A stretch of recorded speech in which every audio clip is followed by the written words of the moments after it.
네, 오늘 봉독해드린 성경 말씀은 오래전에 우리가 레위기 공부할 때 이미 살펴본 말씀인데, 오늘 이 말씀을 다시 한번 되새겨 보는 것은 오늘이 아니고 지난 6월 5일이 유엔이 정한 세계 그 환경의 날 53주년 되는 해입니다.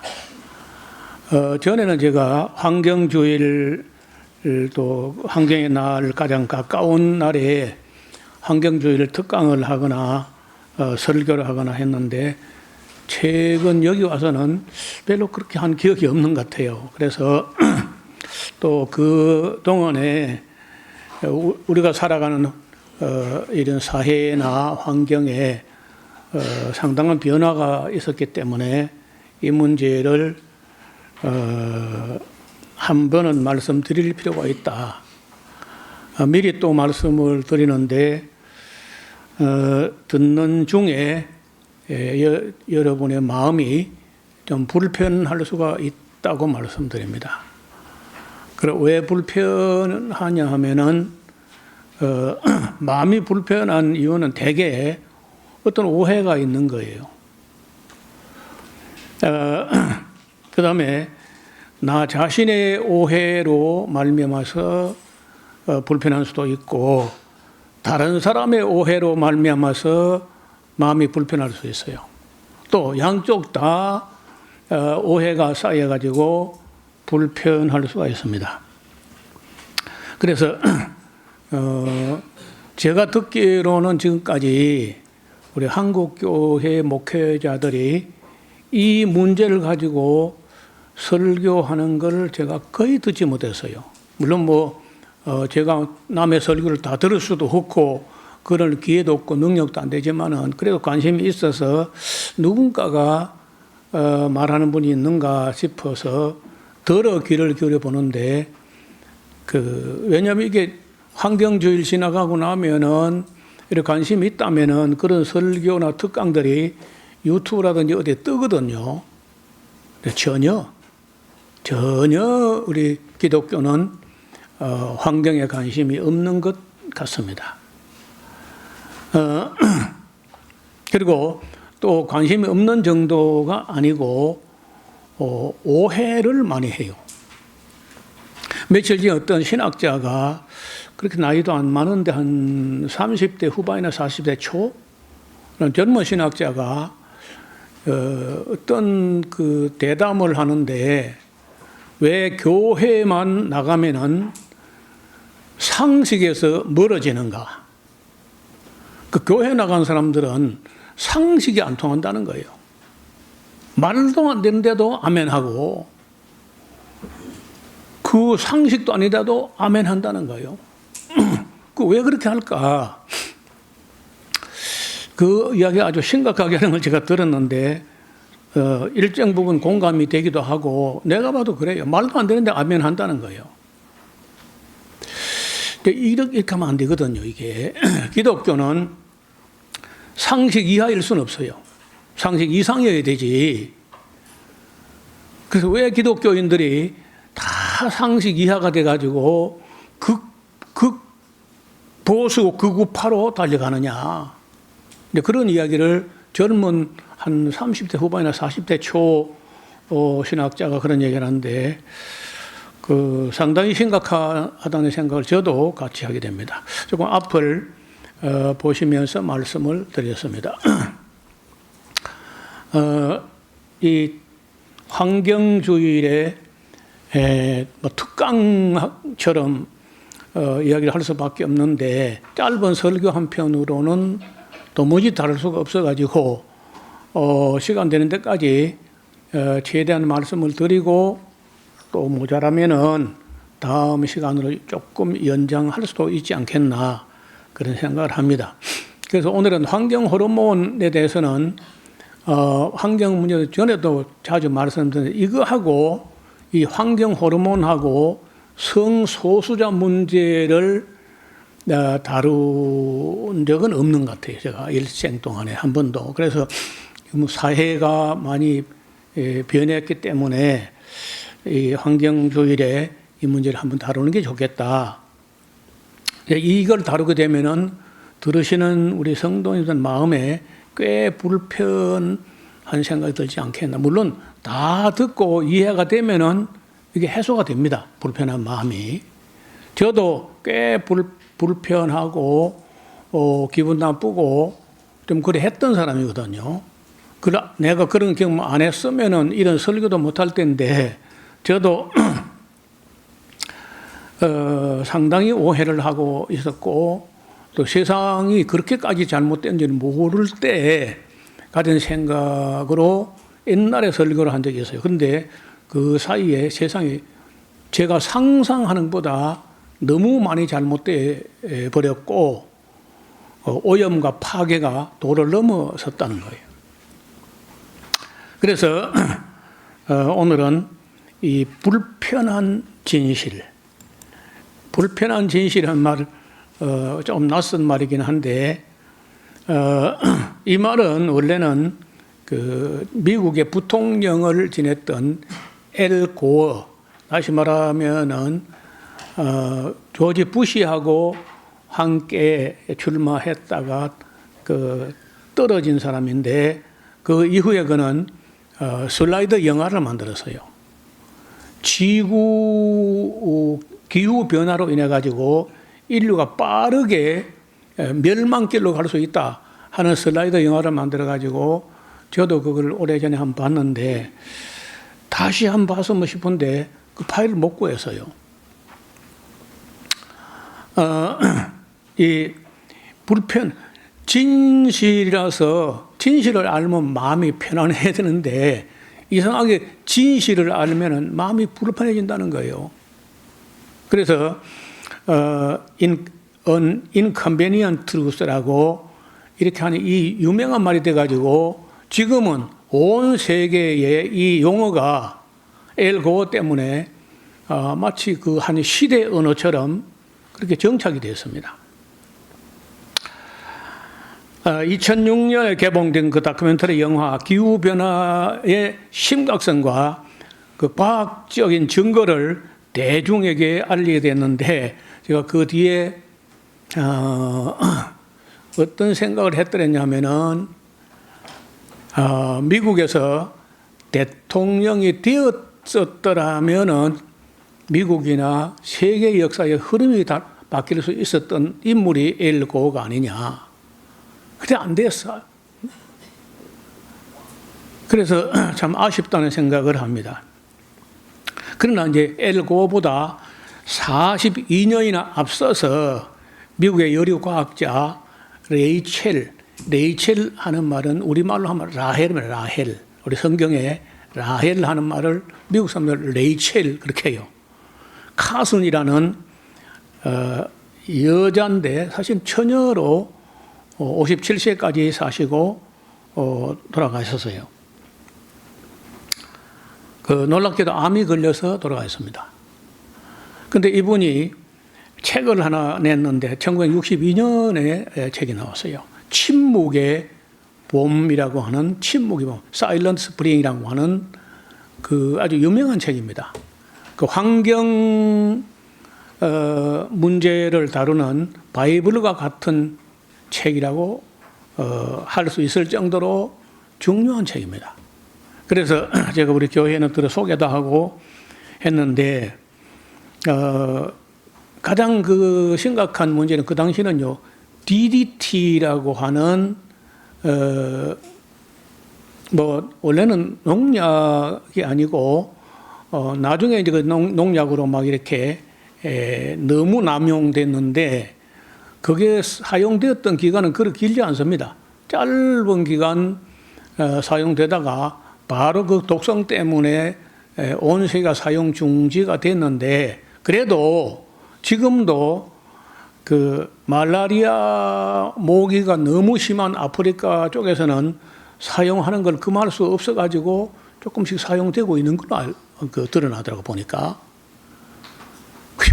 우리가 그걸 모르고 얼마나 함부로 썼느냐. 열무에도 그냥 3배 주머니에 넣어가지고 털털털털 털면서 다니고, 그뿐 아니라 머리에도 머리 이 때문에 이걸 또 뿌려가지고 막 비비 문지르고, 팬티 안에도 설설 뿌리고 이 삼다고. 그리고 방 구석에 장판 밑으로도 뺑 둘러면 벌레 온다고 또 뿌리고 이렇게 하거든요. 그러니까 너무 많이 썼어. 몇 년 안 썼는데 지금 북극에 있는 펭귄의 알에서도 DDT가 나와요. 근데 그게 발암 물질인 거야.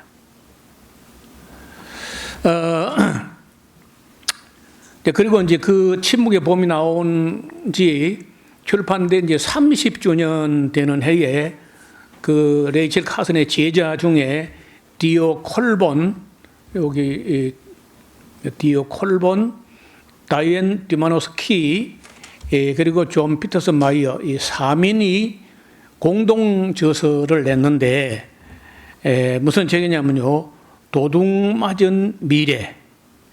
도둑맞은 미래. 우리는 미래가 없어져 버렸다. Our stolen future라고.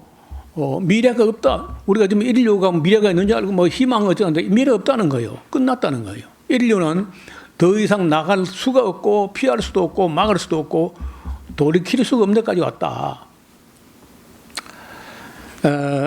그래서 이것도 이제 굉장히 기분 나쁜 일이고 마음이 불편할 수 있어요.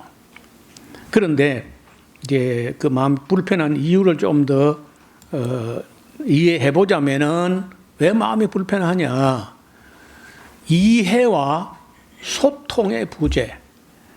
여러분, 온 세계에서 그 인구가 5천만이 넘고 소득이 3만 불 이상 되는 그 정도 규모의 나라에서 가장 말이 안 통하는, 자기 생각 속에 갇혀버리고 절대로 대화가 안 되는 민족이 한국 사람들이에요.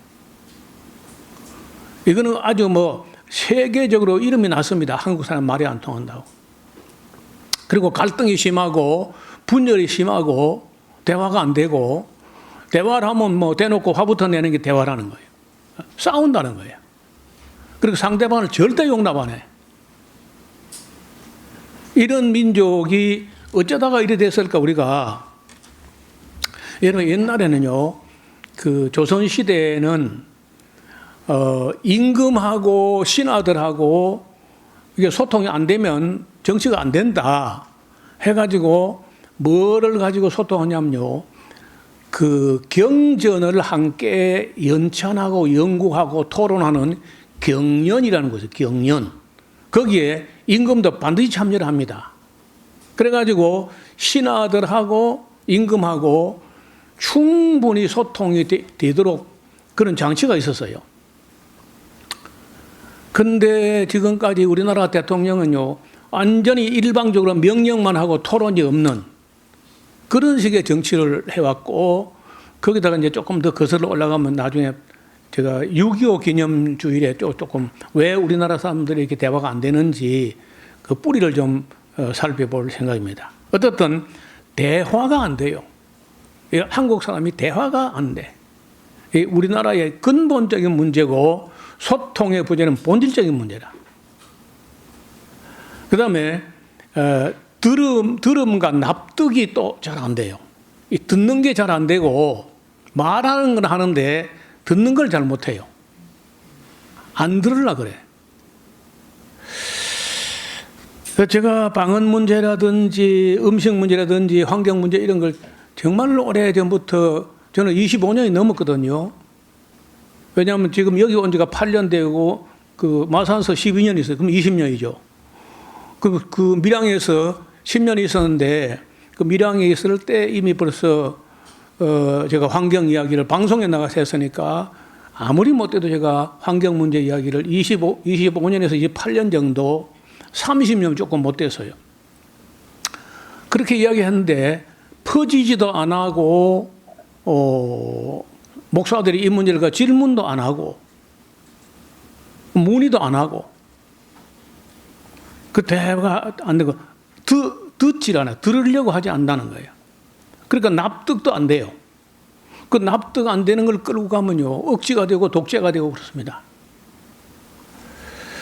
그 안 듣는다는 거예요. 그리고 안 듣는 것뿐 아니라 모르면서 알면서는 말 안 하는 것도 문제지만요, 모르면서 말을 해요. 그러면 틀림없이 헛소리를 합니다. 모르면서 말을 합니다. 그런 교육과 훈련이 되지 않았다는 거예요. 또 아는 사람은요, 알면서도 또 말을 안 하는 수가 있어. 그 소통이 안 되죠. 그 비굴한 침묵을 하거나 아니면 복지부동하고 입 닫고 그냥 말 안 해버려요. 이러면 소통이 또 안 돼요. 그리고 상대를 인정하지 않으려는 사람이 있습니다.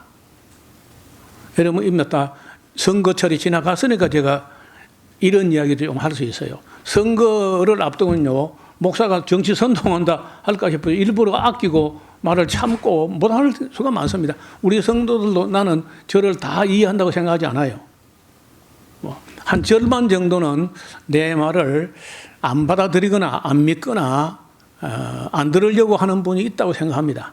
일단 절반 정도는. 그러니까 선거철이 되면 해야 할 말인데 일부러 제가 참아야 되고 그걸 피해가서 지나가고 이야기를 해야 돼. 지금 이 문제도 마찬가지예요. 성소수자 문제, 지금 환경 문제를 해가지고 결론은 성소수자 문제, 이걸 다루려고 하는 거거든, 지금요. 어떤 상대를 인정하지 않으려는 이 편협한 사람들이 또 문제가 됩니다. 윤석열이 계엄할 때 뭐라고 했습니까? 그 반국가 종북 세력을 일거에다 소탕한다. 소탕했나?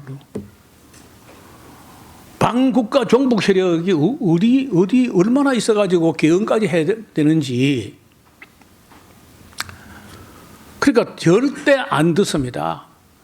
그리고 어떤 음모론이나 뭐 사이비 종교나 이단 종파에 한번 빠진 사람은요, 대화가 안 돼요. 성경에서 이단에 빠진 사람 한두 번 고난 후에 멀리하라. 안 듣습니다. 안 듣거나 못 듣거나. 그 다음에 변화를 원치 않는 수구적 보수적인 사람들이 또 문제가 돼요. 그 문영배 전 헌재 소장 대행이 그 여수 순천인가 어디 가서 특강을 하는 중에 지나가면서 한마디 한 말이 있는데 그 양반 말이 무슨 말이냐면, 내가 보는 데는 그분이 말을 잘하는 분도 아니고 원고를 써서 하니까 판결문이 그래 명판결문이 나왔는데 실제적으로 강의 같은 거 하는 거 보니까 말이 상당히 어눌하기도 하고 진실하긴 한데 말을 잘하는 분은 아니에요. 아무리 봐도. 근데 하는 말이, 왜 자꾸 한국 사람들은 좌파 우파만 따지느냐. 자기는 그게 이해가 안 된대. 아니, 한치라도 앞으로 나가려고 해야지. 왜 좌파 우파 좌로 가려고 그러고 왜 우로 가려고 하는지 자기는 모르겠다. 그 말이 맞잖아요. 온 세상이 발전하고 진보하고 전진하는데 언제까지 우리가 좌파 우파하고 있을 거냐는 거야. 그 맞는 말이잖아요. 저는 좌파인지 우파인지 모르겠는데 저는 약간 진보적인 생각을 갖고 있어요. 언제나. 어릴 때는 안 그랬는데 역사를 공부하고 나서부터는 저는요, 좌파 우파가 아니고 조금 진보적 사고를 갖고 있습니다. 경상도 사람이고 나이가 70이 넘었지만은 조금은 진보적인 생각을 갖고 있어요. 꼭 그래야 발전할 거 아니야. 그래서 이제 결국은 이제 성소수자 문제 이야기를 해야 되는데, 우리보다 먼저 고민했던 나라들이 많이 있었습니다.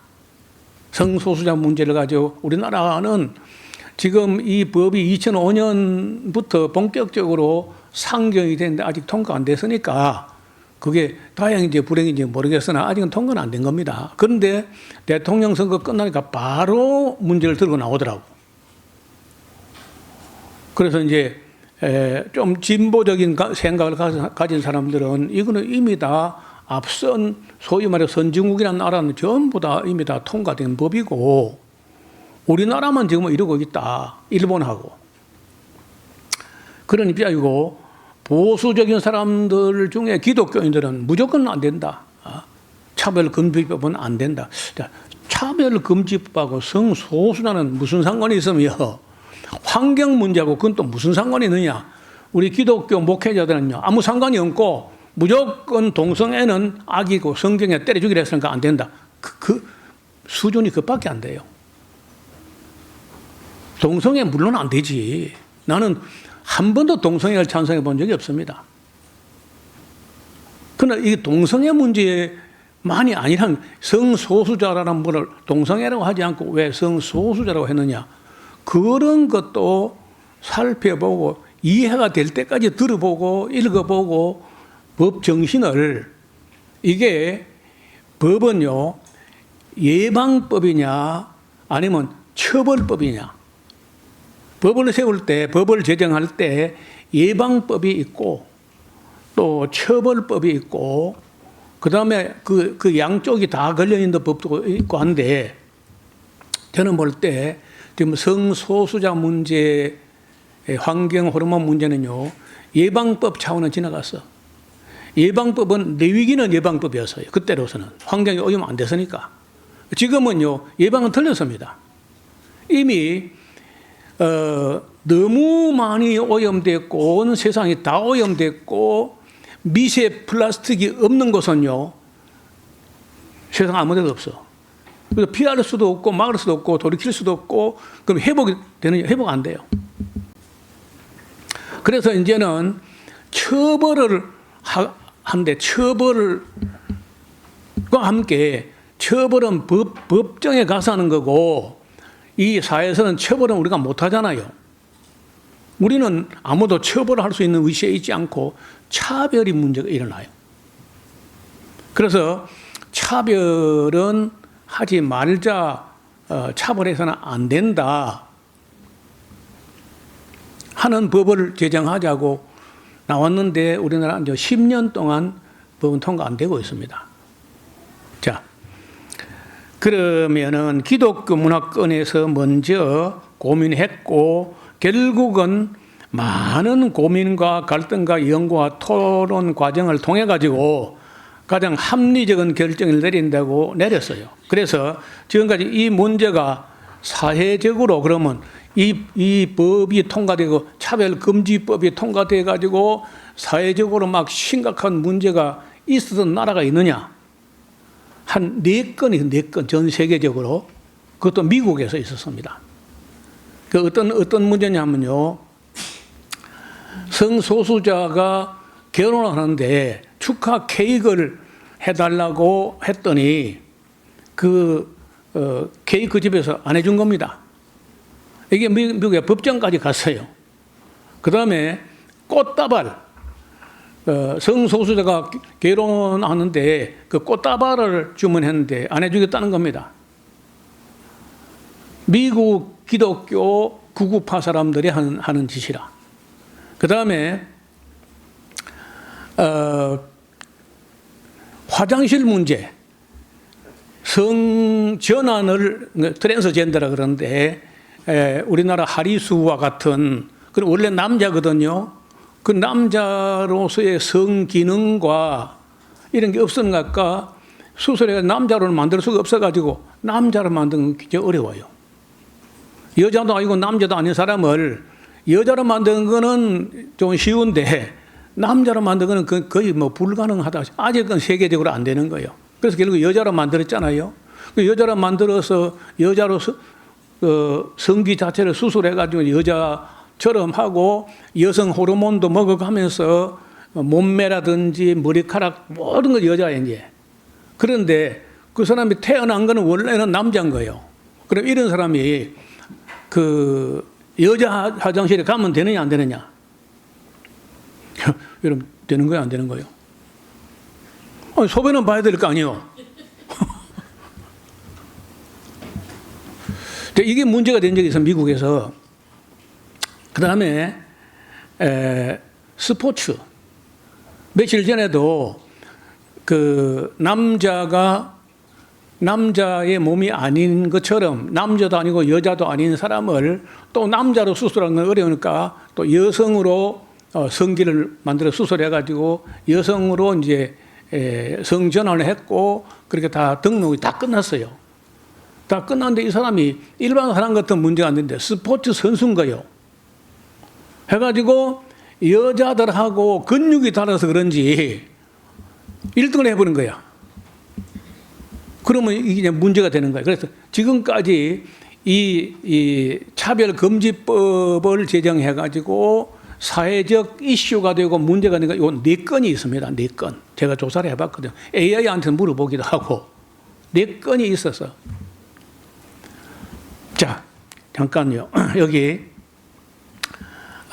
고민했던 기독교 나라든지, 이거 뭐, 북미주 전부 다, 남미 전부 다, 그리고, 유럽 전부 다, 그 호주, 뉴질랜드, 그리고 남아프리카 공화국, 어떤 기독교 나라의 문화권이라고 하는 데는 다 차별금지법이 다 통과됐습니다. 이미 오래전에. 예, 이거 차별에 될 일이 아니다는 거죠. 반면에 이제 요 색깔이 보면은 아프리카의 이슬람교 요 지금 전쟁 난 이란인데, 이란은요 사형입니다. 사형. 성소수자 발견되거나 드러나면 사형인 거예요. 나머지는 뭐 차별을 하고 뭐 학대를 하고 배관시하고 뭐 이런 정도고, 기독교 나라 소위 말해서 좀 선진국이라 하는 나라는 이미 다 법이 다 통과됐어요. 차별을 해서는 안 된다. 여러분, 이게 그 몇 사람 정도 있으면은 뭐 법을 이리 정해도 크게 문제가 안 되고 저래 정해도 크게 문제가 안 될 수 있어요. 그런데 지금 몇 사람이 아닙니다. 한국에 지금 성소수자가 얼마나 있느냐? 350만 좀 됩니다. 몰랐죠? 그러시면 안 돼요. 한국 7%예요, 7%. 부산 시민 전체만큼 돼. 대한민국 안에 성소수자가 부산 시민 전체만큼이나 많아졌어요. 그리고 이게 더 빠르게 늘어나고. 왜? 플라스틱, 미세 플라스틱이 빠르게 증가되니까 어쩔 수가 없으면 막을 수도 없고 피할 수도 없고 돌이킬 수 없어요. 부산 시민만큼 되는 사람이 학교 진학에 차별이 된다든지, 또 취업에 차별이 된다든지, 승진에 차별이 된다든지, 그거 외에 여러 가지 면에서 차별 대우를 받으면 되겠어요? 차별할 수 있는 겁니까, 그게? 350만 명을. 그 어쩌자 차별해서, 그럼 너는 학교도 진학도 못하고, 취업도 안 되고, 진급도 안 되고, 넌 돌에 맞아 죽어야 될 동성애자니까 넌 죽어라. 괜찮겠어, 그래가? 나는 안 된다고 봐요, 이제는. 그리고 그것이 우리는 좀 덜한 나라입니다. 세계 평균이 9%야, 9%. 우리는 7%니까 비교적 성소수자가 많지 않은 나라예요. 일본은 우리보다 조금 더 적은 걸로 나타났고, 가장 성소수자가 적은 나라가 페루입니다. 페루. 남미 페루. 제일 많은 나라는 브라질인데 15%예요.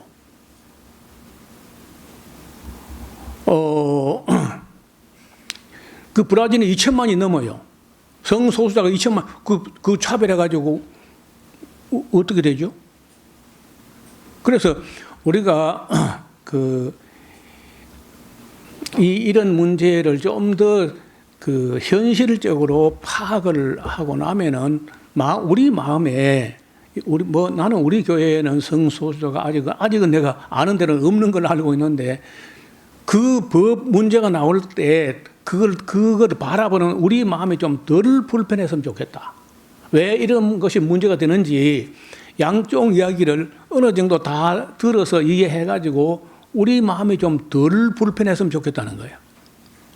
그래서 불편하지만은 진실을 알므로 그 마음의 불편함을 조금 줄여보자 하는 의미에서 이런 강의안을 만든 겁니다. 자, 앞을 보겠습니다.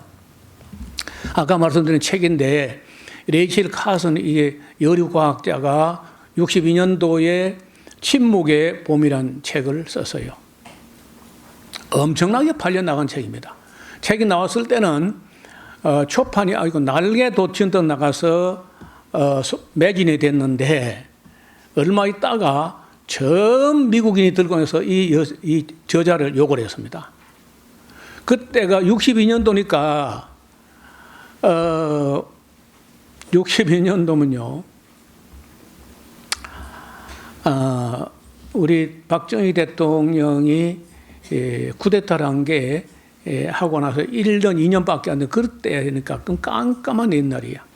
그때 미국에서 석유, 화학공업과 비닐 이런 것들이 처음으로 나일론 하면서 이런 것들이 처음 개발되면서 DDT가 나온 지가 조금 몇 년 됐는데 이분이 오대호 미국의 나이아가라 폭포 그 근방에 있었던 오대호수 근방과 미시시피 강과 여러 지역을 돌면서 독수리 개체가 자꾸 줄어들어요. 빠르게. 그래서 이게 무슨 일이냐 하고 독수리를 잡아가지고 부검을 해보니까 그 고환 안에 정자가 없어요. 아니면 수컷 독수리의 꼬추가 너무 짧아가지고 교미 자체가 안 되는 거예요. 그래 이게 무슨 이런 일이 있느냐 해가지고 이제 그때부터 이게 만약에 이런 식으로 가면은 맨 먼저 독수리가 없어진다. 그래 독수리가 없어지는 게 아니고 먹이 사슬의 위에 존재하는 아까 우리가 레위기 11장 13절부터 읽은 게 그 먹으면 안 되는 새 종류가 나와요. 그게 전부 다 먹이 사슬의 상위에 있는. 그러니까 다시 말하면 물고기들을 잡아먹는 새들인 거예요. 대부분이. 그리고 이제 독수리 같은 거는 새가 새를 또 잡아먹어. 그러면 독수리가 이제 제일 먹이 사슬 꼭대기에 있으니까 독수리가 제일 먼저 망가져. 그 다음에 물에 있는 것 중에 먹이 사슬 맨 꼭대기는요, 악어에서 악어. 그리고 악어도 잡아가지고 보니까 악어가 봄철이 와도 짝짓기도 안 하고 암컷을 찾거나 수컷을 찾지도 않고 태양광 그 일광욕을 즐기면서 아무 몸이 아닌 거예요, 이 악어가. 그래서 역시 잡아보니까 수컷의 생식기가 다 없어져 가고 있는 거라. 정자도 없고. 그래서 봄이 왔는데 어떤 새도 노래하지 않는 그런 봄이 온다고 예언한 겁니다. 근데 그 예언은 조금은 안 맞았어요. 곧바로 이제 그렇게 될 걸로 생각했는데 그분의 그 경고를 듣고 온 세계가 조금 환경주의를 만들어 가지고 62년도에 이 책이 나왔는데 73년도에 유엔에서 세계 환경의 날을 마련하거든요. 그래서 조심하고 조금 뭘 해서 이제 DDT 사용을 금하고 이래 해서 그런지 어떻든 바로 침묵의 봄이 오지는 않아. 올해 제가 올 봄에도 뭐 뻐꾸기도 울고 하더라고. 그 다음에 이제 그 30년 지나가지고 여기 보면 디오 콜본, 다이앤 디마노스키, 존 피터슨 마이어 이 세 사람은 공저로 물론 주필은 디오 콜본입니다. 도둑맞은 미래라는 책을 지금도 요새 옛날에 읽고 책을 내가 누구에게 빌려줬는데 집에 책이 있었는데 없더라고. 그래서 이번에 책을 새로 샀어요. 이 강의안 준비하면서 책을 새로 사서 거의 다 읽어보고 아마 이 환경주일에 온 성도들에게 성소수자 문제하고 함께 이해의 폭을 조금 넓혀서 그런 문제가 났을 때 마음의 오해나 또 마음의 불편함을 좀 줄여보자 하고 정리를 한 겁니다. 앞으로 보세요. 이게 이제 세계에서 이 플라스틱하고 비닐 종류를 가장 많이 바다에 흘려보낸 나라가 첫째가 일본이요. 일본 대단하거든요. 환경 문제 이런 거 관심도 없고 고래는 계속 잡아먹고 대책이 없는 사람들이. 그리고 점심을 먹는데 모조리 도시락입니다. 도시락은 보나마나 다 플라스틱이고. 그러니까 태평양 중에 북태평양에 로스앤젤레스에서 하와이까지 오는 그 도중에 우리 한반도에 남북한 한반도 전체에 20배 정도 되는 섬이 하나 생겼어요. 지도에 안 나오는 섬인데 그걸 쓰레기 섬이라 그래요. 한반도에 20배. 얼마 전에는요, 남한에 16배라 그러는데 자꾸 커지는 겁니다. 그러니까 해류가 이렇게 돌면데 그 도는 한 가운데는 계속 쓰레기가 커지기만 하고 흩어지지 않고 자꾸 모아지는데 그야말로 어마어마. 근데 그런 섬이 한 개만 있는 게 아니고 지구상에 바다 해류가 이렇게 돌고 있는 데는요, 다 있는데 큰 그런 섬이 6개나 있는 거예요. 그래서 바다 전체가 거기서 만들어진 가루가 되고 분말처럼 돼가지고 0.5mm 이하로 돼가지고 플랑크톤인지 미세 플라스틱을 알 수 없게 된 그런 것들이 온 세계 바다로 흐릅니다. 근데 그걸 모든 물고기가 다 먹어요. 안 먹는 물고기 중에 그거 안 먹는 물고기는 없어. 따라서 생선 중에 맘 놓고 먹을 수 있는 생선은 없습니다. 조개도 안 되고 성게 먹지 말라는 건 전부 다 들어있어요.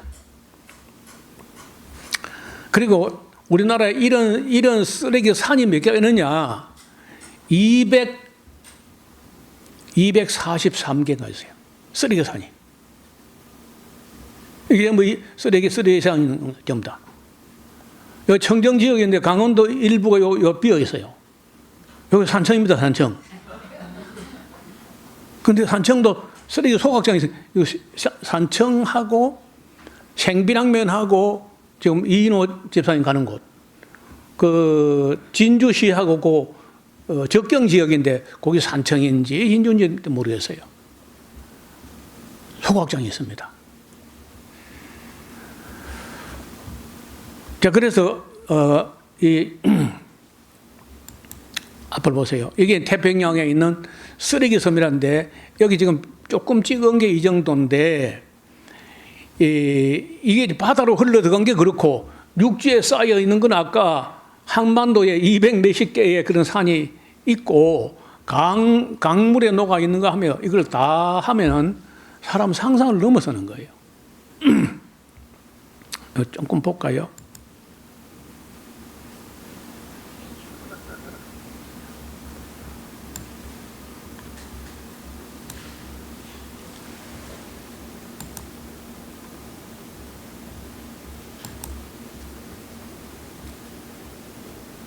잠깐만요.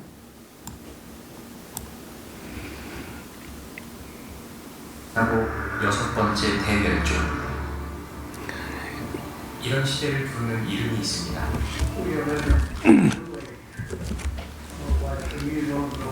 이번의 이야기는 이번의 이야기가 무슨 이야기냐면은 그 인류가 그 6번째 지금까지 지구는 완전 멸종이 이 사람들 진화론자들 얘기인데 완전 멸종이 이미 5번이 있었다고 가정하고 지금 우리가 6번째 대멸종 앞에 서 있다는 거예요. 아까 거기는 아마 인도 어디 같아요. 아까 여기 인류가 나타나고 6번째 대멸종. 네, 인류가 나타나고 6번째 대멸종으로 하는데 이 플라스틱 미세 플라스틱 때문에 인류는 다 멸종, 인류뿐 아니라 모든 동물이 다 멸종으로 가게 생겼다는 이야기를 하고 있는 겁니다. 또 그 다음에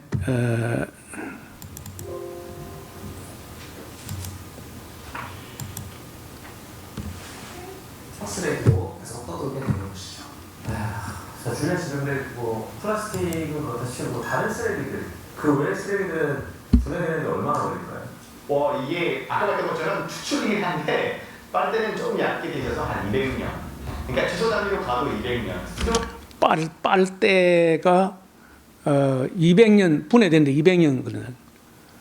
근데 아직 200년 안 가봤어. 근데 일반 플라스틱은 거의 500년 걸리는데 물론 안 가봤습니다. 근데 그 쉽게 말하면 그냥 거의 분해가 사람 내가 버린 플라스틱은 내 생전에는 안 없어진다는 거예요. 분해가 안 돼, 자연으로는. 그리고 계속 버릴 거 아니에요? 그리고 갈수록 더 늘어난다는 거예요. 그래, 이 플라스틱 태평양 그 아까 쓰레기 섬에서 쓰레기 수거해가지고 그 여러 가지 인쇄물의 문자 또 뭐 메이드 인 뭐 이렇게 해보니까 일본 게 제일 많고 두 번째가 중국이고 세 번째가 한국인 거야. 그러니까 동양 삼국이 쓰레기를 갖다가 엄청나게 생산한 거예요. 내가 우리 집에 내가 가끔 뭐 이런 거 주문도 하고 그 뭐 이렇게 해가지고 그 새파란 푸대에 들어있는 걸 이제 쓰레기 중에 비닐 내지 이런 것만 집어넣는데 야 나도 참 어지간히 생산한다. 여러분 이게 지금 컵은 뭐 50년 된다는 얘기도 있고 기저귀면 얼마나 정도 될 것 같으세요? 기저귀요? 기저귀 그래도 좀 짧게 되지 않을까요? 기저귀는 뭐 태우면 되는 거 아니에요? 배우지 않았다는. 어떻게 돼요? 450년 걸린다고 해요. 기저귀가 플라스틱이에요? 예, 플라스틱 많이 들어가 있죠, 사실은. 그렇구나. 예, 그리고 이게 분해되는 것이 완전 썩는 거 아니기 때문에 결과적으로 눈에 안 보일 뿐이지만 어디선가 남아있는 플라스틱이 아직까지나 평생 있을 수 있다. 계속 영원히 남을 거다라는 얘기를 듣죠. 끔찍하네요.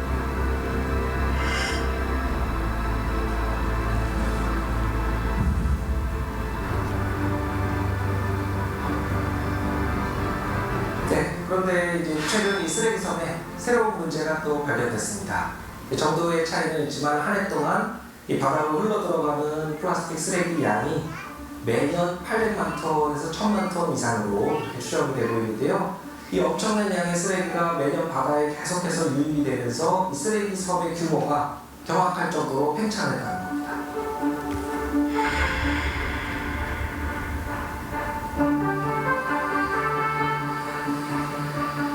처음 발견됐을 당시에는 이 쓰레기 섬이 우리 대한민국 정도 크기로 이렇게 추정이 됐었는데요. 저렇게 큰 거? 네. 북태평양에 아주 큰 쓰레기 섬이 있습니다. 그 면적이 한반도의 7배라고 합니다. 이거는 오래전에 7배고요.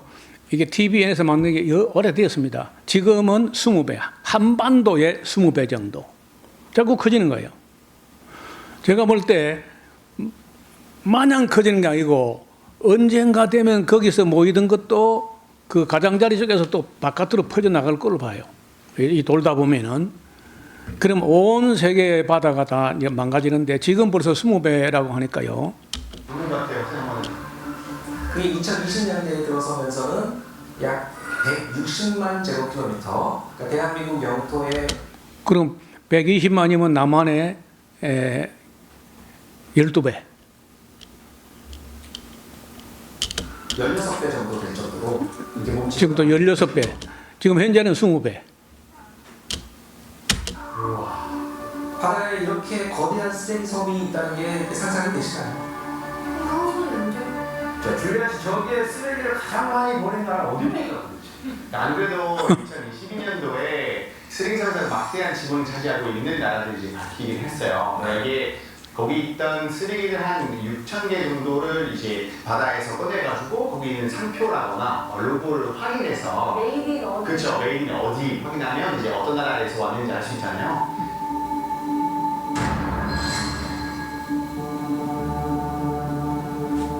거기 쓰레기섬에서 34%의 쓰레기 이제 정도 차지한 1위는 바로 일본이었고요. 2위는 중국은 32% 정도의 쓰레기 차지했다고 하는데 3위는 바로 대한민국이었다고 하는데 대한민국 차지한 쓰레기 양이 한 10% 정도 있다고 하더라고요. 근데 지금 지구상에서 쓰레기 처리를 가장 합리적으로 잘하는 나라가 한국이에요. 분리수거도 어느 정도 하고 재활용도 어느 정도 하고 하는데도 그 정도인 거예요. 뭐 이걸 다 보려면은 내게 시간이 부족하리로다. 네, 그 다음에 물속이 어떤가?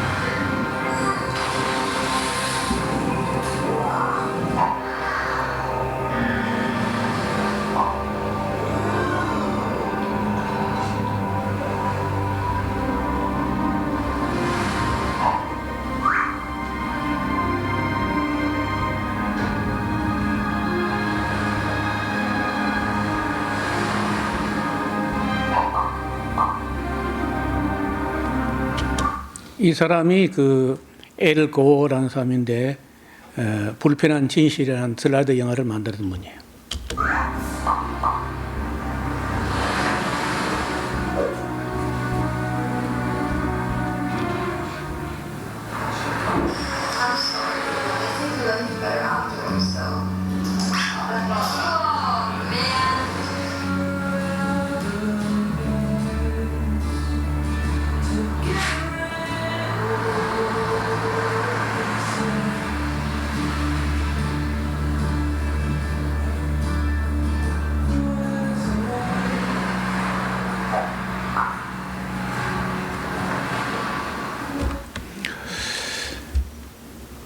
어떤 인도의 어떤 소가 풀이 없어.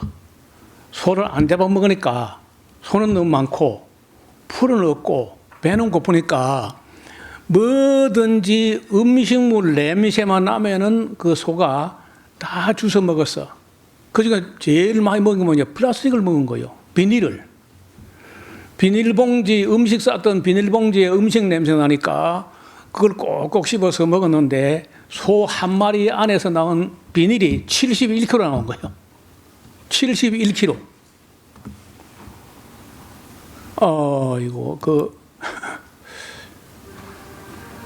자, 이게 뭔가요? 낡은 비닐부터 깨진 유리조각까지 종류도 다양한데요.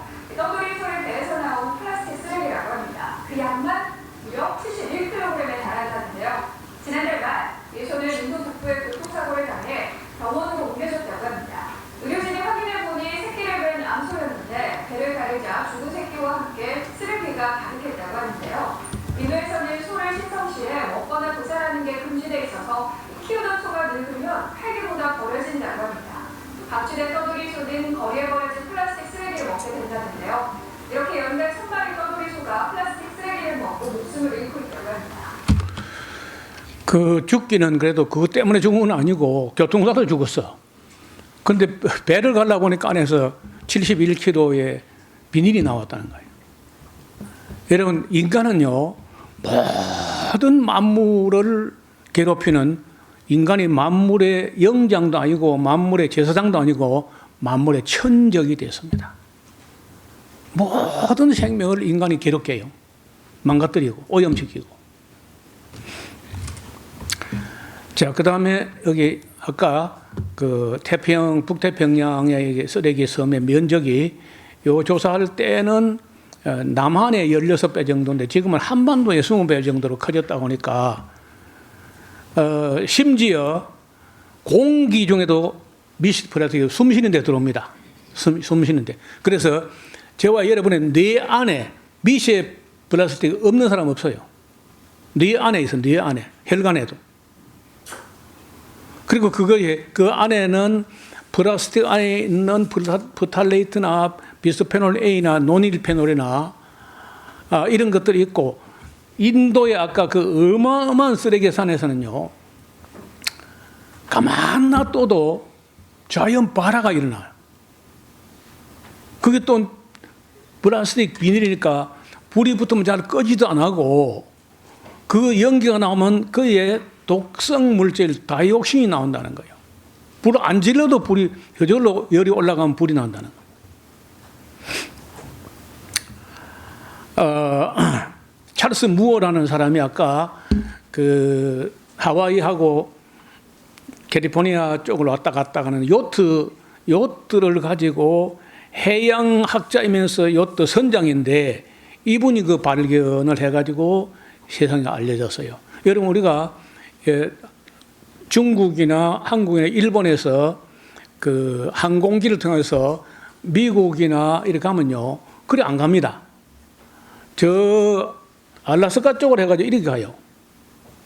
그 만약에 태평양을 지나갔으면 다 봤을 텐데 절대 비행기는 그냥 그거 가면 내릴 만한 공항도 없고 하기 때문에 비상 착륙도 안 되고 그러니까 항상 이렇게 갑니다. 이렇게 그게 지금 지구본 놓고 보면 이게 가까워요.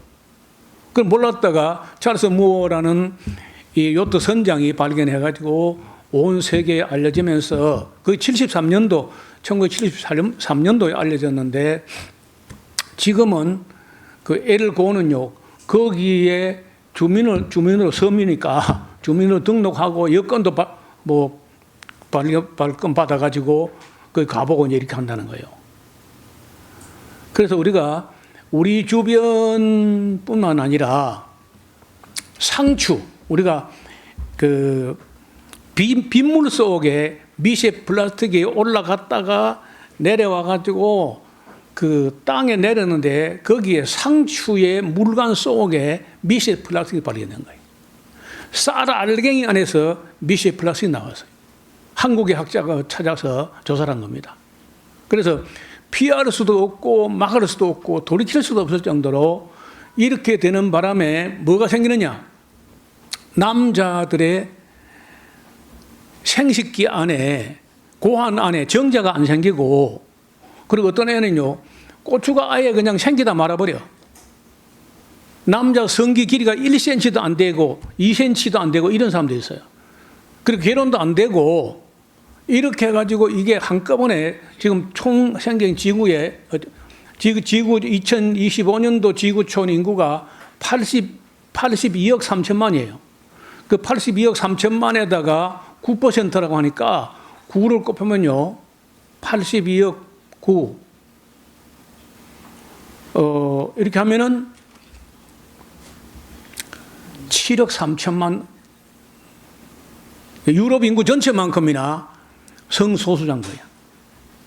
7억 3천만. 자, 그 다음에 바다 오염도 심각하고, 자, 앞으로 보세요. 지금 바다에 이상이 일어나는데 온 바다가 파래로 덮어가지고 파도가 밀려오는데 이 파래가 썩어가지고 냄새가 막 이만저만이 아닌 거예요. 그러다 우리 한국은 이명박 때 강을 4대강을 또 막았어. 계단식으로 막았어. 여러분 그래가지고 이 녹조가 끼는데 이 녹조 안에는요 마이크로시스틴이라는 아주 굉장히 독한 정상가리보다 더 독한 간을 망가뜨리는 그런 독성이 있습니다. 그것이 에어로졸 공기로도 퍼져요. 그러니까 예를 들어서 창녕보 같은 남지 근방에 있는 그 창녕보 근방에는 공기 안에도 마이크로시스틴의 독성이 나르고 있는 겁니다. 숨 쉬는 것도 해롭다는 거예요. 물고기가 그냥 숨통이 아가미가 막혀가지고 죽어 나오기도 하고 빗물에도 미스트 플레도 있고 강물에도 있고 여기에 이 마이크로시스틴이나 이 녹조에도 있고 뭐 이거 피할 수가 없어요. 정상가리보다 약 100배 이상 강한 독성이 이 녹조 안에 있다는 거예요. 이 녹조가 논으로 흘러 들어갔는데 논으로 흘러 들어가 지금 논에서 벼를 재배하는데 그 벼 쌀 알갱이 안에 마이크로시스틴이 나와. 그래서 빨리 볼을 파괴해가지고 그 물을 빨리 흘려보내라 하는데 우리나라 소위 말하는 보수 꼴통들 이명박 존경하고 하는 사람도 안 돼. 기독교인은 다 이명박이 한 건 부수면 안 된다. 그 반대하는 거예요, 지금도. 앞으로 보세요. 이 보를 만드는데 낙동강은 보가 7개입니다. 여기 창녕보죠, 이게. 이거 합천보, 다르성보, 고령보, 칠곡보, 구미보, 낙단보, 상주보까지 해가지고 7계단으로 강을 막았습니다. 그러니까 강물이 썩을 수밖에. 썩은데 거기에 녹조가 가득하죠. 녹조 라떼가 된다는 거예요. 그 다음에 여기 영산강, 금강, 한강 이걸 다 계단선을 막아가지고 강물을 다 썩게 하면 그리고 강도 썩고 바다도 오염되고 육지에는 플라스틱 산이 생기고 바다는 플라스틱 섬이 생기고 환경에 대해서 아무런 개념도 없이 기업체 돈벌이만 위해서 다 허락해주고 허가해주고 대통령이 앞장서 가지고 4대강을 망쳐놓으니까 이게요 보 4대강 보 건설비를 제가 뽑아보니까 23조 6,750억 원이 들었어. 그리고 한 해의 관리비, 유지 관리 보수비가 그건 1조 원씩 들어가. 몸을 해롭게 하는데도 관리비는 또 많이 들어가야 돼. 이걸 또 때려 부숴줘 가면요 절대 합의가 안 됩니다. 이론도 안 들어보고 내용도 모르고 무조건 반대야. 그건 안 되는 거예요.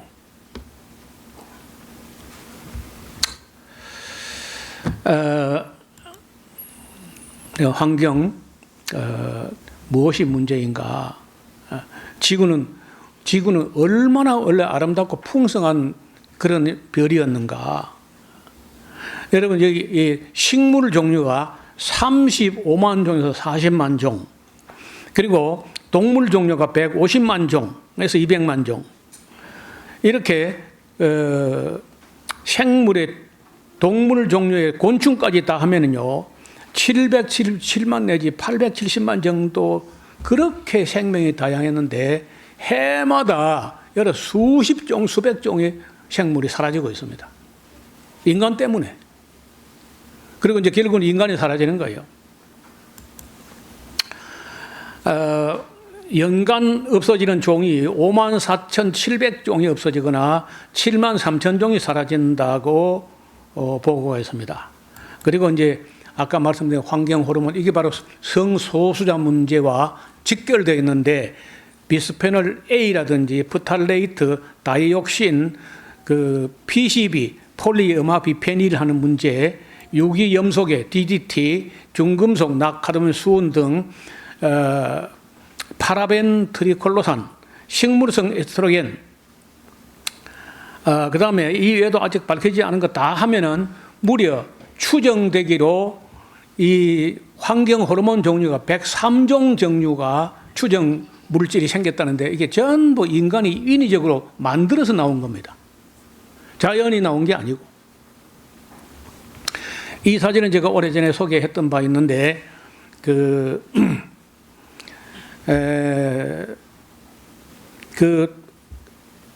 나이아가라 폭포 위에 온타리오 호수라는 호수가 있는데 그 호수 물 속에 녹아있는 환경 호르몬 수치를 기준치 1로 하고 식물성 플랑크톤을 보니까 250배, 이걸 먹는 동물성 플랑크톤은 500배, 또 이 동물성 플랑크톤을 먹는 새우는 45,000배, 이 새우를 잡아먹는 빙어, 그렇게 깨끗해 보이는 빙어에게는 845,000배, 이 빙어를 잡아먹고 사는 이 1급수에 나오는 송어는요 280만 배, 송어를 낚아챌 정도로 갈매기 중에 제일 몸집 큰 갈매기가 제갈매기인데 2,500만 배.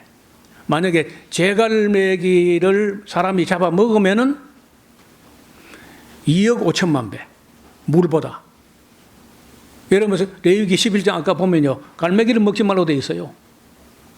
그러니까 지금 62년도 이전에는요 성경 레위기 11장에 갈매기를 먹지 말라는 이유를요, 알 수가 없었어요. 근데 지금 보니까 갈매기뿐 아니라 먹이사슬 꼭대기에 있는 거는 절대로 먹으면 안 된 걸로 되어 있다고 다. 그 먹어도 괜찮은 게 뭐냐면요, 곡식 알갱이 쪼아 먹는 비둘기, 뭐 참새, 꿩 이런 거 먹을 수 있는 거예요, 새 중에. 그래 이게 다 이해가 됐어요. 이걸 가지고 제가 천재는 주방에서 만든 책도 쓰고 특강도 하고 환경주의마다 외쳐도요, 이게 아무 보고이 안 돼가. 나보고 율법주의자다.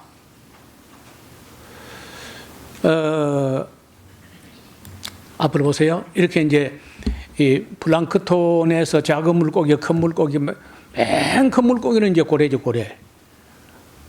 이런 고래는 포유 동물이기도 하고 먹지 말라고 돼 있는데 일본 사람들, 한국 사람은 뭐 고래고기 뭐 없어 못 먹고 안 좋아 못 먹지 하면서 열심히 먹거든요. 악어가 봄철이 와도요, 아무런 관심이 없어. 짝짓기도 안 하고 급격히 줄어들고 있고, 이런 사람이나 동물들에게 정자를 현미경을 들어보니까 정자가 요래 생겨. 원래 콩나물처럼 요렇게 생겨가지고 뒤에 있는 이게 노가 돼가지고 이걸 막 흔들면요, 정자가 앞으로 나가가지고 난자를 만나가지고 여기 미사일 머리처럼 해가지고 난자벽에 탁 부닥치게 되면요, 폭발이 나면서 이게 뚫려요. 뚫려가지고 난자가 들어가가지고 뒤에 꼬리는 잘라져 버리고 여기 안에 있는 유전 정보가 들어가서 수정란이 돼가지고 사람이 돼가는 거예요. 사람이 되고 모든 생물이 그렇게 되는데, 지금 현재 젊은 아이들 아무거나 먹고 플라스틱 뭐 맨날 빠르고 다니고 이런 사람들의 정자를 조사해 보면요, 다 이 모양이야.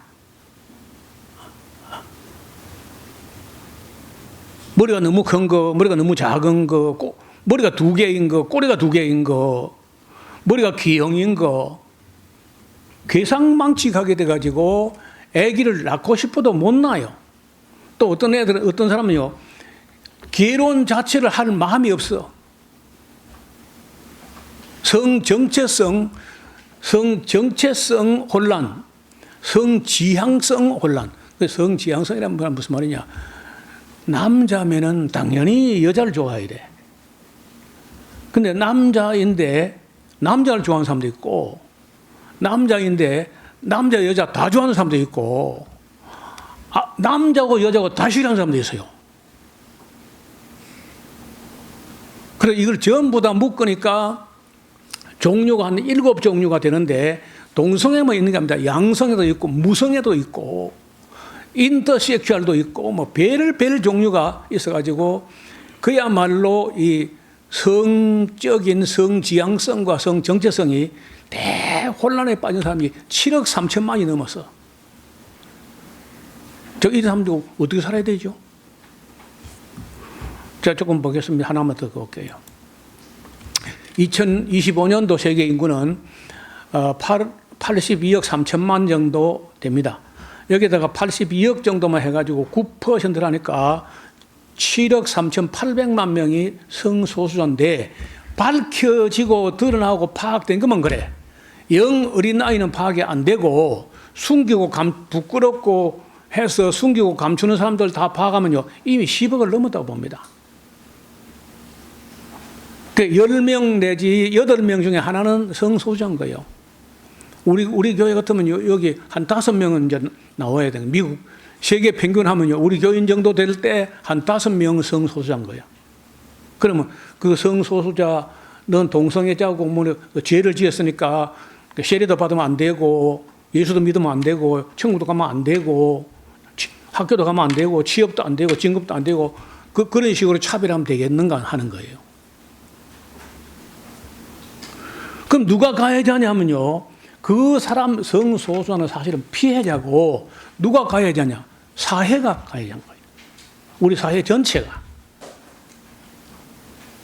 그런데 가해자가 피해자를 보고 차별까지 한다고? 도와주거나 보상하지는 못할지언정.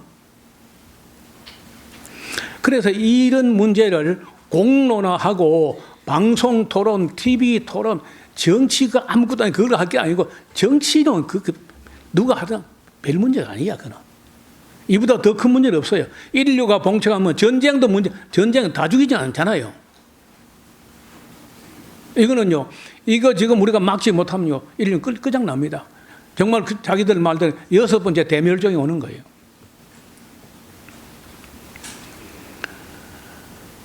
우리가 썩 정결하게 살아서 의롭고 착해서가 아니라 어떻게 재수가 좋아가지고 우리가 그게 안 걸린 거야. 우리가 그 성소수자보다 썩 착하고 하냐. 착한 것도 없는데 그 사람들은 도덕적인 문제가 아니라는 겁니다. 날 때부터 그래, 날 때부터. 그건 엄마가 환경 호르몬에 노출된 겁니다. 그 본인 책임이 아니고 엄마 책임이고 그 엄마는 그 사회 책임인 거다. 그래서 우리 모두가 다 공동 가해자인데 가해자 주제에 차별까지 한다 그 말이 됩니까? 저도 이 문제를 가지고요 수년 동안 고민을 해왔는데 에스라우스 홈페이지에 그런 문제 또 어디 가니까 또 이야기하더라는 거예요. 그래서 질문합니다 하고 질문이 들어오면요 제가 답을 쓰면요 그 답을 수용한 사람이 없어요. 아 목사님 말씀 듣는 게 정말 우리가 차별하면 안 되겠네요. 이렇게 말하는 한 명도 없어. 겨우 한 명인데 김성국 목사야. 부산 샤론교회. 나머지는 다 차별해야 된다. 그 법을 만들면 안 된다. 차별법을 만들면 안 된다. 이렇게 하거든요. 때로는 제가요, 내가 혹시 잘못됐는데 내가 너무 늙었나? 내가 혼돈과 착각 속에 빠졌는가? 별 생각을 다 해봐요. 요것만 하고 진짜 마치겠습니다. 아니, 요 좀 더 봐요. 미국에서 얼마냐? 미국은 10분지이거든요. 10명 중에 하나니까. 3억 3천만 명이 성소수자야. 브라질은요, 2억 1,200만 명. 한국은 5,200만 중에서 얼마냐 하면요, 360만 정도가 부산 시민보다 많아. 성소수자야. 요것만 말씀드릴게요. 여기 보면요. LGBTQIA 이게 무슨 말이냐? 성적 지향성과 성적인 정체성을 가지고 혼란이 일어났는데 L 하는 것은 레즈비언, 여자가 여자를 좋아하는 거예요. 여자인데 남자하고 어떻게 살아? 하고 남자는 겁나서 못 살겠다고. 여자인데 여자를 좋아해. 그래, 미국 가면 많이 쓰는 사람이 또.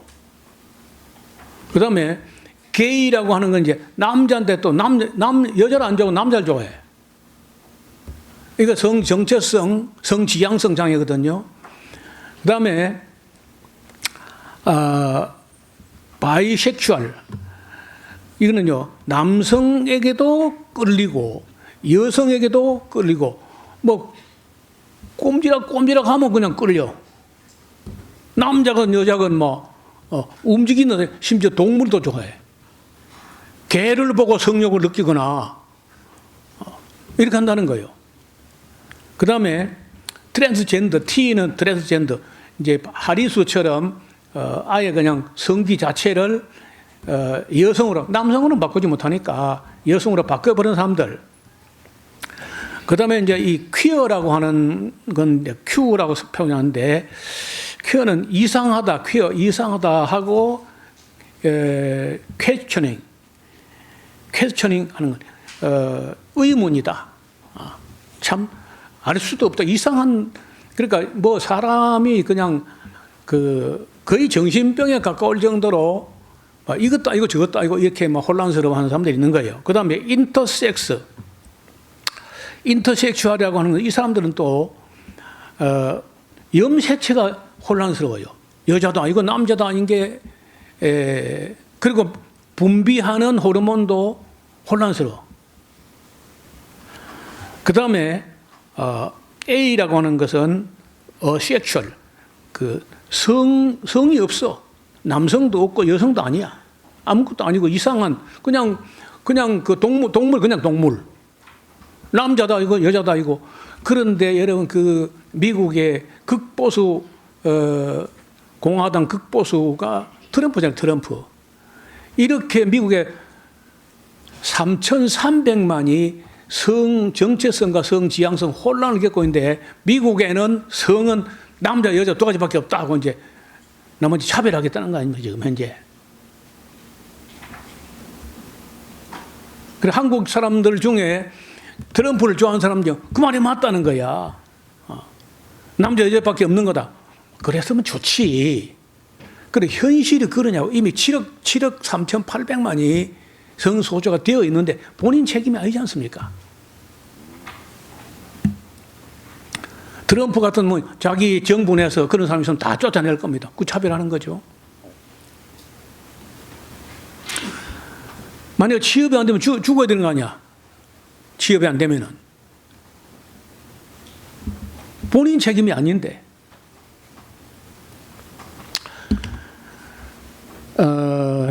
제가 이 문제를 가지고 대안이 없어요. 회복 안 됩니다. 피할 수도 없고 돌이킬 수도 없고 막을 수도 없고 한데 한 가지 할 수 있는 게 있는데 내 아들이나 내 손자가 그렇게 될지 몰라. 여러분 그러면 내 손자나 내 아들 여러분 차별해야 된다 그래 할 수 있겠어요? 그래서 이걸 크게 도움은 못 준다 할지라도 차별만큼은 하지 않아야 되겠다는 게 우리 앞서 고민했던 나라들의 결론입니다. 예를 들어 진학, 그 다음에 취업, 승진, 그 외에 여러 가지 차별을 당해서는 안 된다. 그 사람들도 같이 일하고 같이 먹고 생명을 태어났으니까. 근데 기독교는 한 단계 더 있거든요. 이런 사람에게 세례 주면 되느냐 안 되느냐. 이런 사람을 결혼 주례해야 되냐 말아야 되냐. 한때 미국 목사들이 뭘 염려하냐면요. 만약에 동성애자가 찾아와가지고 주례를 부탁하는데 안 들어주면 벌금 내야 된다 해가지고 또 막 온 나라를 선동하고 난리고 신어서 아직 그런 사건은 한 건도 안 나왔습니다. 왜? 동성애자 목사가 있어요. 그거 가면 돼. 영국이나 미국에서는 동성애자 목사가 되게 돼 있거든요. 그러니까 이게 지금 정상은 아닙니다. 아무도 정상이 아니고 사실은요. 저와 여러분 아무도 정도의 차이일 뿐이지 아무도 정상이 아니야. 왜? 25년마다 정자 수가 반감해. 반감. 1925년부터 1975년까지 4분지를 정자 수가 전체적으로 4분지로 줄었어요. 그러니까 정도의 차이일 뿐이지 아무도 정상이 아닌 거예요. 저를 비롯해서 여러분 전부 다 정상이 아니라고 다. 이게 누가 했느냐? 함께 다 아무도 나는 아니요 할 수가 없어. 이제 태어나는 사람은 나는 아니요 할 수 있어요. 근데 지금까지 살아온 사람들이 여러분 여기 플라스틱 비닐 안 쓴 사람 있습니까? 다 공범자요 공동 가해자인데 우리가 이런 사람들을 차별한다고 해결되느냐? 차별한다고 그들이 회복되거나 예방된다면요 차별할 수 있지요. 차별해도 예방도 안 되고 회복도 안 돼. 그 사람들만 불행. 가뜩이나 여러분 남자가 남자 구실을 못하는 불행이나 여자가 결혼도 못하고 애도 못하고 가정도 못 가져보는 이 불행만 해도 끔찍하고 상상을 넘어서는데 그 사회적으로 차별까지 하면 되겠냐고 하는 게 저의 입장인 거예요. 나는 그게 옳다든지 그런 말이 아닙니다. 이미 사건은 벌어졌어. 피할 수도 없고 막을 수도 없고 예방도 안 돼. 그 사람들 차별한 거 우리가 개인이 다 처벌하자는 얘기인데 개인적으로 그거는 원래가 안 되는 거예요. 어떤 범죄 사실이 있어도 개인은 처벌을 못하게 돼 있어요. 국가가 하는 거지. 그래서 우리가 이걸 기가 막힌 일이고 불행이고 비극이고 하지만은 동의할 수도 없고 찬성할 수도 없고 환영할 수 있는 게 아니지만은 이해는 해야 되고 차별만 하지 않아야 된다는 게 그 차별금지법을 마련하자는 사람들의 의견인데 한국에서는 그렇게 하면요 완전히 빨갱이 막이라고 이렇게 낙인 찍습니다. 이제 이게 이 설교를 지금요 유튜브에 올려야 되냐 말아야 되냐. 여러분 올리면 어찌 될까요? 이걸 올리면 노목사 안은 어찌 될까? 나는 방언 문제도 더 심각하다고 봐요. 올리자마자 바로 한번 올려볼까? 무슨 반응이 나올는지.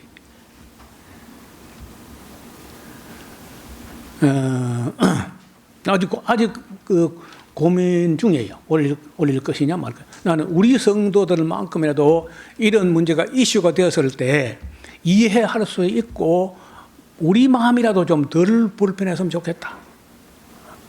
이해가 되어가지고 이거 참 심각한 문제고 쉬운 문제가 아니고 단순히 법만 차별 금지 법만 말은 안 하면 된다 그렇게 될 게 아니잖아요. 그 법 안 만든다고 차별 금지 말이 하지 않으면 그 사람이 행복할 수 있습니까? 치유가 됩니까? 예방이 됩니까? 가뜩이나 힘드는데 차별까지 당하면 그 사람이 더 불행해지는 거 아니야? 그 사람들을 가뜩이나 불행한데 더 불행하게 할 권리가 우리에게 있습니까? 난 아무데도 없는 것 같아.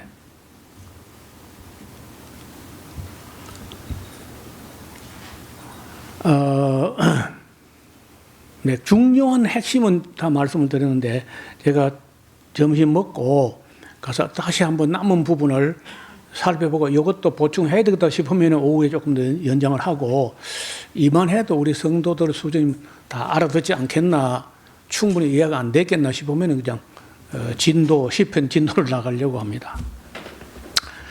기도 드리겠습니다. 하나님 아버지,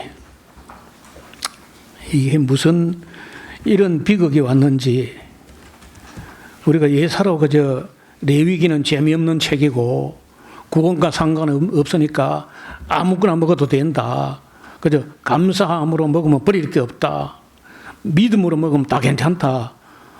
이렇게 하는 중에 조그마한 과학 지식을 가지고 플라스틱을 만들고 비닐을 만들고 화학 물질을 마구잡이로 만들고 식품 첨가물을 끝도 한도 없이 수백 종류로 만들어 가지고 오남용한 결과가 오늘 지구촌 생태계가 이 모양 이 꼴이 되고 말았습니다.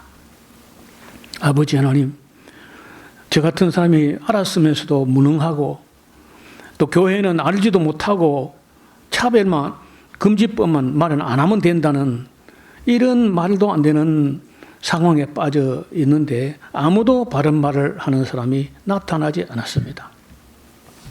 오늘 환경주의를 맞이하여서 하나님께서 만들어준 이 아름다운 강산을 쓰레기 더미로 만들고 미세 플라스틱 구더기로 만들어가지고 스스로 남자도 아니고 여자도 아닌 일곱 가지 색이 나와서 무지개 깃발을 들고 그걸 축제랍시고 이걸 또 막으려고 하는 사람들과 이런 갈등도 해결되지 않은 큰 갈등으로 남아 있습니다. 이 무능하고 무식한 무지몽매한 교회를 하나님 용서하여 주옵시고 이제라도 많이 늦었지만은 우리가 그런 어려움을 당한 사람들 7억 3,800만을 어떻게 이해하고 어떻게 도울 것인지를 최소한 생각해 보는 그런 환경주의 되게 하여 주옵소서. 예수님 이름으로 기도하옵나이다. 아멘.